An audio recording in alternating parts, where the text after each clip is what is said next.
猫咪泡泡往生记》。下面的故事由香港佛蝶居士于2023年2月26日记录，现分享给大家。我和太太佛央于2018年接触净土宗念佛法门，开始每天念佛，家中也常时播佛号。泡泡是我们2011年开始养的一只猫咪。2022年12月14日，发现泡泡颈部淋巴位置有一粒橄榄般大的肿瘤。2023年1月10日到医院照电脑扫描，26日看报告，确定左眼后方和颈部都有肿瘤，眼后那一颗比较大，是由脸部伸延到眼后，影响到眼睛和左脸外观，而颈部接近气管的肿瘤如果再变大，就会影响呼吸。听完报告回家不久，试着摸摸泡泡的肿瘤，发现颈部那颗竟然完全消失了。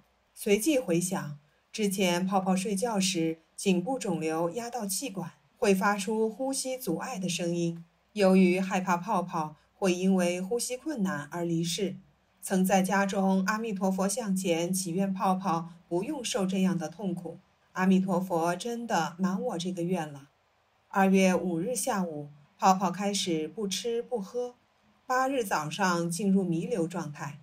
我和佛央为他盖上往生被，并将阿弥陀佛的佛卡放在他面前，开始了3天2夜的助念。神奇的是，他大部分时间都很专注地看着小佛卡。我们也又为他读诵净土宗念佛超荐仪轨简便版，劝导他要往生极乐世界。10日下午，泡泡突然慢慢爬向家中唯一可望着天空的地方，望着天空，不久就离世了。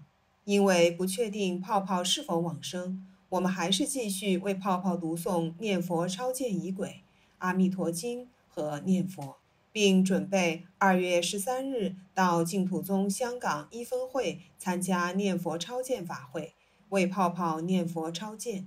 法会前一天，即12日晚上，我躺在床上一直睡不着。